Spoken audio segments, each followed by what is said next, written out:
चालल्या होत्या. सर्व गवळणी कृष्णाच्या मातेकडे आल्या आणि तक्रार करू लागल्या. त्यांच्या लीला सांगू लागल्या. त्या कृष्णाची माता यशोदा,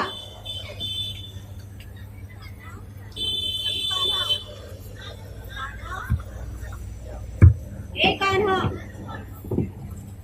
कान्हा कुठे लपलायस तू कान्हा? ए कान्हा, अच्छा इथे लपलायस होय.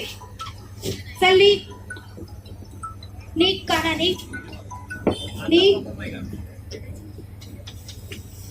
निघ कान्हा. काय म्हणताय या गवळणी? तू चोरी केलीस? तू मटकी फोडलीस? तू लोणी खाल्लंस?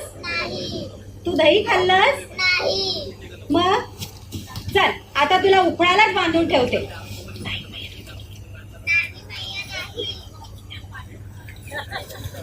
आता तुला उफळालाच बांधून ठेवते. हा, उफळालाच बांधून ठेवते. मी आता तुझ्याशी बोलणारच नाही.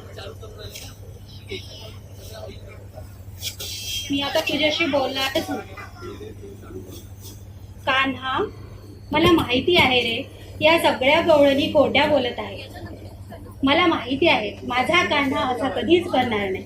हो ना कान्हा? हा. आता या सगळ्या गवळणींना सांग की तू चोरी केली नाहीस, लोणी खाल्लं नाहीस, दही खाल्लं नाहीस. हो ना कान्हा? मटकी फोडली नाहीस? बरोबर ना? या सगळ्यांना दाखवून दे. दाखवून दे बाळा, दाखवून दे. ब्रह्मांड ब्रह्मांड ब्रह्मांड.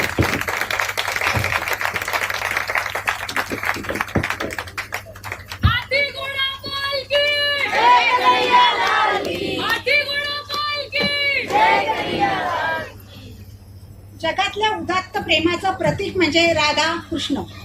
त्यांचं एकमेकावर असलेलं निस्सीम प्रेम जगविख्यातच आहे. राधा ही कृष्णाच्या जीवनातील अजोड जोड होती. ती कृष्णाची भक्तरूपी शक्ती होती.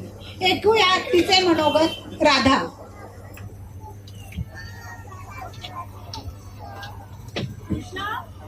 कृष्णा, कुठे आहेस तू?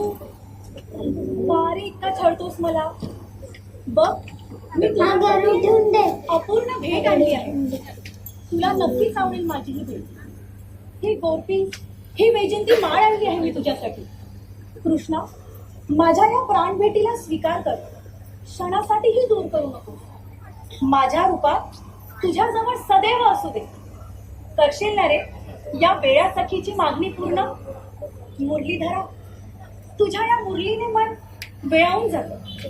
तुझ्या या बासुरीचे सुंदर स्वर काळी आले की देवभान विसरायला होतं. म्हणूनच तर म्हणतात ना,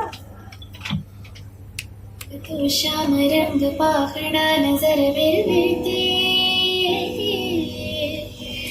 ऐकून तान विसरून भान ही वाट कुणाची बघते. विनंदात रंग तो श्याम रंग पाखणा नजर विरविते, ऐकून तान विसरून भान ही वाट कुणाची बघते.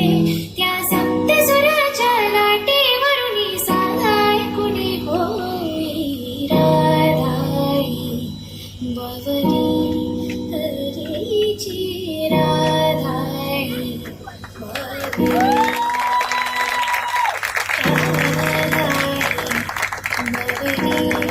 हरीची राधाई बावरी.